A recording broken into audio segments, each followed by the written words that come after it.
Welcome back to my YouTube channel. I hope आपको chapter 1 to 5 अच्छे से clear हो गए होंगे। अगर 1 to 5 चैप्टर से रिलेटेड कोई प्रॉब्लम है आपकी तो आप कमेंट करके मुझे बता सकते हैं।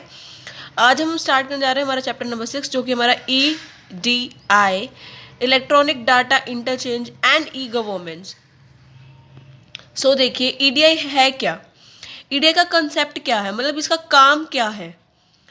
देखते हैं क्या है। Electronic data interchange is the electronic exchange of business document in a standard computer processable form which is universally accepted format between trading partners। क्या मतलब है, जो इलेक्ट्रॉनिक है वो एक्सचेंज करता है बिजनेस डॉक्यूमेंट को एक स्टैंडर्ड फॉर्म में, जिसकी वजह से कंप्यूटर उसको एक प्रोसेस कर देगा, एक एक्सेप्ट करके उसको एक फॉर्मेट की वो फॉर्म में ला देता है जहाँ पे हम उसकी ट्रेडिंग कर सकते हैं अपने पार्टनर के साथ मिलके। जब डाटा एक्सचेंज होता है स्टैंडर्ड फॉर्म में तो उसको हम इतना पॉसिबल मतलब उसको हम किस बिजनेस डॉक्यूमेंट इरिस्पेक्टिव और कंप्यूटराइज बेस्ड एप्लीकेशन के अंदर में आता है, जिससे हम आइदर हम कम्युनिकेट भी कर सकते हैं। For example purchase order invoice, इन तरीकों से हम उसमें फॉर्मेट फॉर्म में ला देते हैं। इन तरीके से होता है, देखिए नीचे इन्होंने अच्छे से बताया हुआ है। परचेज करेंगे, EDI ट्रांजैक्शन रिक्वेस्ट करी जाएगी ऑर्डर प्रोसेस के लिए, फिर वो ऑर्डर प्रोसेस वो क्वॉट करेंगे, फिर परचेज ऑर्डर दिया जाएगा, फिर वो परचेज ऑर्डर को एक्नॉलेज करेंगे, फिर स्टेटस रिक्वेस्ट और रिस्पॉन्स दिया जाएगा। उसके बाद अकाउंट के लिए शिपिंग नोटिस दिया जाएगा, इनवॉइस बनेगा और फिर उसकी पेमेंट एडवाइस ली जाएगी। ठीक है, उन्होंने यहाँ अच्छे से लिखा भी हुआ है। integrate with application program that this allow data to flow electronic with the trading partner with the need of recurring and between internal application for each of the trading partners। ठीक है, उसके बाद है ट्रेडिशनल मेथड, जो paper based system थे। आपको पता है पहले, अब कंप्यूटर का ज़माना है, पहले पेपर वर्क होते थे। पेपर में क्या होते थे, a paper document is generated in the application software, बहुत सारे उसकी मल्टीपल कॉपीज बनाई जाती थी जिसको हम सेंड करते थे सप्लायर ट्रेडिंग सबके पास। उसके बाद जो एप्लीकेशन रिसीव हो जाती थी और जो हमारी रीटाइप इन्फॉर्मेशन है वो सब कंप्यूटर में होता था। उसके बाद जो सप्लायर और पार्टनर्स होते थे वो पेपर को एक्नॉलेज करते थे और फिर उस एक्नॉलेज को ओरिजिनिटी देते थे उस कंपनी को पोस्टल सर्विसेज प्रोवाइड करा के। देखिए इस तरीके से पेपर डॉक्यूमेंट जनरेट हुआ, मल्टीपल कॉपीज उसकी मेड कर गई, फिर कॉपीज को ट्रेडिंग पार्टनर के साथ भेजा गया, फिर उसको इन्फॉर्मेशन को रीटाइप किया गया ऑन द कंप्यूटर, फिर ट्रेडिंग पार्टनर पर जनरेट वो एक्नॉलेज करा जाएगा, फिर एक्नॉलेज को कंपनी को और पोस्टल सर्विस को प्रोवाइड किया जाएगा। आप इसके थ्रू इसको याद कर लेना, आपको ये थोड़ा ईजी रहेगा। ठीक है, उसके बाद डिसएडवांटेजेस ट्रेडिशनल मेथड के क्या थे। इंक्रीज टाइम, बहुत ज़्यादा टाइम लगता था। देखिए इन्होंने कहा है बहुत सारा टाइम ले लेता था पेपर वर्क, जिसमें टाइम बहुत ज़्यादा कंज्यूम हो जाता है। Low accuracy due to large number of produce और एरर्स, वो मतलब as compare to e commerce बहुत सारी मतलब एक्यूरेसी नहीं रहती थी। High labour charges, high labour का चार्ज लगता था। इंक्रीज अनसर्टेनिटी, जो ट्रेडिशनल थी वो हमारे काम को मतलब ट्रेडिशनल मैनुअल ज़्यादा रहता था as compare to EDI। Advantages क्या है हमारे,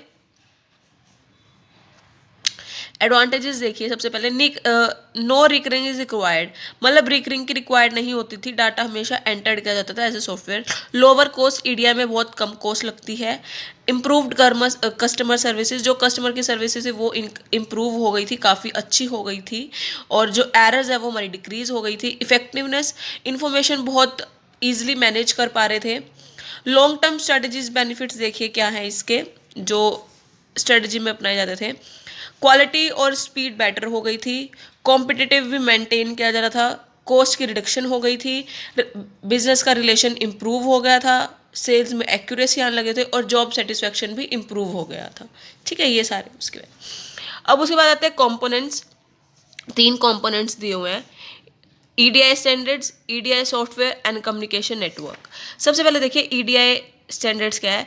ये बेसिकली एक ऐसा स्टैंडर्ड है डाटा का जहाँ पे ले डाउन किया जाता है syntax and semantics of the data being exchange, जहाँ पे डाटा हम एक्सचेंज करते हैं, जहाँ पे basic unit of communication among EDI trading partners, जहाँ पे हम अपने डाटा को इंटरचेंज करते हैं, एक फंक्शनल ग्रुप ऑफ मैसेज में डालते हैं, जहाँ पे मैसेज और ट्रांजेक्शन एक सेम टाइप पे किया जाता है एक ग्रुप के अंदर, और वो जो डाटा है वो कंसिस्ट करता है कलेक्शन ऑफ सेगमेंट्स। वो हर एक सेगमेंट को हम अच्छे से कॉम्प्रोमाइज़ करते हैं data elements, both composite and otherwise. ठीक है, ये इन्होंने इंक्लूड दे रखे हैं। एलिमेंट मतलब जो स्मॉलेस्ट कंपोनेंट है, सेगमेंट जो ग्रुप ऑफ एलिमेंट है, और ट्रांजैक्शन जो सारे उन सबको मैसेजेस बोलते हैं। ठीक है, उसके बाद है ईडीआई सॉफ्टवेयर। ईडीआई सॉफ्टवेयर क्या है? एक ऐसा सॉफ्टवेयर जो कंप्यूटर को इंस्ट्रक्ट करता है इंफॉर्मेशन ट्रांसलेट करने में, जो अनस्ट्रक्चर्ड इंफॉर्मेशन है उस कंपनी की स्पेसिफिक फॉर्मेट को स्ट्रक्चर करता है ईडीआई फॉर्म, और उस मैसेज को ईडीआई फॉर्म और कम्युनिकेट में वो ट्रांसफ़र कर देता है। एक ऐसा सॉफ्टवेयर है ईडीआई जो हमें मैसेज रिसीव करने में और ट्रांसलेट करने में एक्सटेंडेड फॉर्म में जो कंपनी की स्पेसिफिक फॉर्मेट है उसको लाने में हेल्प करता है। और जो मेजर फंक्शन है ईडीआई सॉफ्टवेयर के, उसको डाटा कन्वर्जन करके फॉर्मेट करके हम उस मैसेज को कम्युनिकेट कर सकते हैं। और जो ईडीआई ट्रांसलेटर है वो परफॉर्म करता है एक important function in the translating of business data from company formats, services and standard and vice versa। ठीक है, ईडीआई ट्रांसलेटर फिर सॉफ्टवेयर जो ऑटोमेटिकली चेंज कर देता है एक स्टैंडर्ड फॉर्म में ला देता है, जो डॉक्यूमेंट प्रोसेस सॉफ्टवेयर कहलाया जाता है। इसमें मोस्ट इंपॉर्टेंट कंसर्न क्या है? जब बाइंग करते हैं ईडीआई ट्रांसलेटर सॉफ्टवेयर की, उसकी फ्लेक्सिबिलिटी बहुत अच्छी होती है। A good EDI translator software product can handle multiple standards and version of upgrades. ठीक है, सेंटर क्या करता है? ईडीआई स्टैंडर्ड को बिजनेस डाटा देता है, ईडीआई सॉफ्टवेयर को ट्रांसलेट करके कम्युनिकेशन नेटवर्क में लाता है, फिर उस मैसेज ईडीआई मैसेज को नेटवर्क तक पहुंचाते हैं, फिर वो ईडीआई मैसेज कम्युनिकेट नेटवर्क के पास जाता है, फिर वो ट्रांसफर, फिर वो डाटा एक बिजनेस एप्लीकेशन बन जाता है। This is a whole process, आप इसे देख लेना। ठीक है, उसके बाद है कम्युनिकेशन नेटवर्क, जो कि थर्ड आपका कंपोनेंट था। A communication network is an interconnection of one or more devices situated at separate geographical regions to share software and hardware resources of each other. मतलब एक ऐसा डिवाइसेस, एक ऐसा इंटरचेंज जो सेपरेट करता है जियोग्राफिकल रीजन्स को, ताकि वो आप शेयर कर सके हार्डवेयर एंड अदर रिसोर्सेज। अब है ईडीआई इम्प्लीमेंटेशन।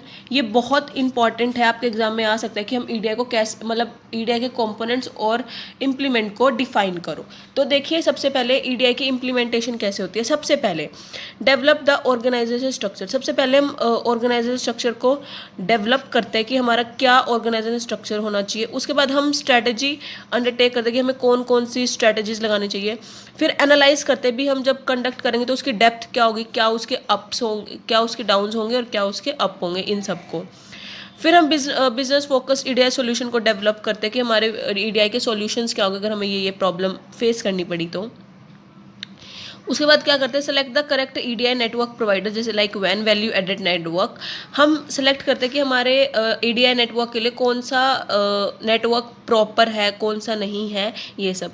फिर integrated EDI with the business. फिर हम अपने बिजनेस के साथ ईडीआई को इंटीग्रेट करते हैं, फिर डाटा को अक्रॉस करते हैं थ्रू आउट द बिजनेस। फिर अंडरटेक डाटा मैपिंग। फिर हम अपने डाटा का मैप देखते हैं भी क्या डाटा कहाँ कहाँ से आ रहा है, कहाँ कहाँ से हमें प्रोवाइड हो रही है सारी चीज़ें, वो सब। फिर एस्टेब्लिश करते हैं पायलट प्रोजेक्ट। फिर अपना प्रोजेक्ट मेड कर लेते हैं, फिर हम उसे एनालाइज करते हैं उस प्रोजेक्ट को कि हमारे क्या क्या अप एंड डाउन्स हैं, ये सब।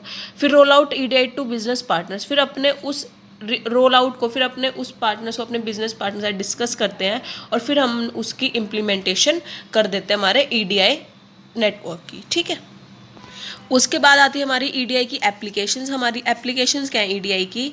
देखिए, वो हैंडल करती है hertz volume of repeated standards को, जो स्टैंडर्ड्स बार बार रिपीट भी होते हैं उन्हें भी हैंडल करती है, जो कि हाई लेवल के होते हैं, लार्ज वॉल्यूम के होते हैं। जो टाइट मार्जिन है उन्हें ऑपरेट करती है। जो हमारा स्ट्रॉन्ग कॉम्पिटिशन है उसे फेस करती है और फिर रिक्वायर्ड देती है प्रोडक्टिविटी इम्प्रूवमेंट करने के लिए। फिर उसके बाद जो हमारे ऑपरेट करती है हमारी टाइम्स कॉन्स्टेंट्स को अच्छे से। देखिए, जैसे रिटेल सेक्टर में क्या होता है, रिटेल स्टॉक है वो देगा स्टॉक अप पॉइंट को सप्लायर्स देते हैं और फिर रिटेल स्टॉक होती है। फिर एसएमएम होती है, स्टॉक नोटिस विद वीडीआई, और फिर परचेज रिक्वेस्ट सप्लायर को दी जाती है। ऐसे ही मैन्युफैक्चर में होता है। मैन्युफैक्चर कहते हैं जो ओरिजिनल इक्विपमेंट मैन्युफैक्चर है वो सप्लायर को देता है, सप्लायर मैन्युफैक्चर को, मैन्युफैक्चर प्रोडक्शन प्लांट को, और यहाँ पे अपनी इन्वेंट्री अपडेट भी करता है वो साथ के साथ। और ऑटोमोबाइल सेक्टर में क्या होता है, जो ईडीआई है वो कस्टमर को अपडेट रखता है with the current product price information, क्या चल रही है परचेज साइकिल उसके थ्रू। फाइनेंशियल में क्या करता है कि जो ईडीआई वो रिप्लेस कर देता है लेबर इंटेंसिव एक्टिविटीज़ को, वो प्रोसेस को खुद कलेक्ट करता है, पेमेंट्स खुद कलेक्ट करता है, वो खुद ही करता है ये सब, ठीक है। अब नेक्स्ट टॉपिक हमारा वैल्यू एडेड नेटवर्क। जब हम इम्प्लीमेंट करते हैं अपने ईडीआई की, तो हमें करेक्ट नेट प्रोवाइडर भी हमें सेलेक्ट करना चाहिए, और जो कि हमारे ईडीआई के लिए वैल्यू एडेड नेटवर्क को ही करेक्ट माना गया है। The value added network is the private network provide with the growth of popularity in recent years of web-based solution with allow for the transfer of data over the internet at a low cost of structure। मतलब ऐसा provide net है जो private है, और जो private organisation है उनमें data transfer करने के लिए, इंटरनेट करने के लिए अलाउ करता है, वो भी at a very low cost, ठीक है। एडवांटेजेस ऑफ वैन देखिए, डाटा इंटीग्रिटी, इम्प्रूव B2B, जो बिजनेस टू बिजनेस एक्सचेंज है उसको इम्प्रूव कर देता है, बिजनेस कम्युनिकेशन को स्पीड कर देता है, सिक्योर है, लाइबल कनेक्शन है, कोई भी हैकिंग वगैरह नहीं है, अनरिस्ट्रिक्ट एसेसिबिलिटी, जो सिंपलियर ईडीआई कॉम्प्लेक्स है, और विजिबिलिटी टूल्स है, मतलब सब आप सीन कन टच कर सकते हैं, कोई भी अनयूज्ड ऐसा नहीं है, ठीक है। उसके बाद हमारा नेक्स्ट टॉपिक है पार्शियल फुल्ली ईडीआई सिस्टम, जो कि इंपॉर्टेंट नहीं है, आप इसे क्रॉस कर सकते हैं। उसके बाद हमारा टॉपिक आएगा 6.8 टॉपिक फाइनेंशियल ईडीआई। देखिए क्या है, financial EDI is the computer to computer exchange of payments and payment related information between companies using a standard format. मतलब क्या है, जो ये फाइनेंशियल मतलब पैसे टू पैसे, जो मनी कंप्यूटर टू पेमेंट करते थे हम उसे ईडीआई फाइनेंशियल ईडीआई करते हैं। इसके यूजेस क्या है, ओरिजिनल है, कोई भी फेक नहीं है, जो यूज़र्स हैं, ठीक है, और जो हमारे रिसीवर्स है गवर्नमेंट एजेंसी के, वो रिसीव करते हैं हमारी पेमेंट्स को ईडीआई स्टैंडर्ड की फॉर्म में।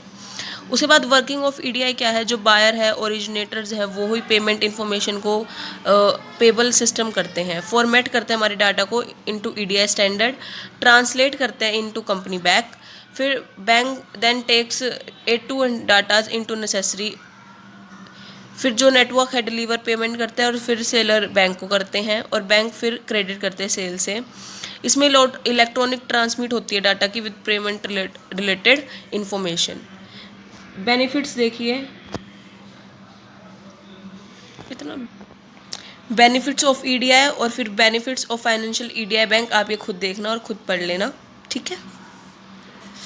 इसके बाद है हमारा ईडीआई एंड इंटरनेट। आपको पता है ईडीआई सिस्टम क्या है, रिलायबल है, सिक्योर है इलेक्ट्रॉनिक बिजनेस डॉक्यूमेंट्स के लिए, बिजनेस को डायरेक्टली अदर कंपनीज सिस्टम्स के करने के लिए, और इंटरनेट को तो आपको पता है बहुत इंपॉर्टेंट ही है। उसके बाद हमारा नेक्स्ट टॉपिक आता है ई गवर्नेंस। ये हम नेक्स्ट वीडियो में करेंगे, ये काफ़ी लंबा हो जाएगा इस वीडियो के लिए, तो इसका एक अलग से टॉपिक है। सो आज के लिए बस इतना ही। आई होप आपको वीडियो अच्छे से समझ आ गई होगी। वीडियो को लाइक शेयर कमेंट कर देना, और चैनल को सब्सक्राइब करना मत भूलना। Thank you, have a nice day.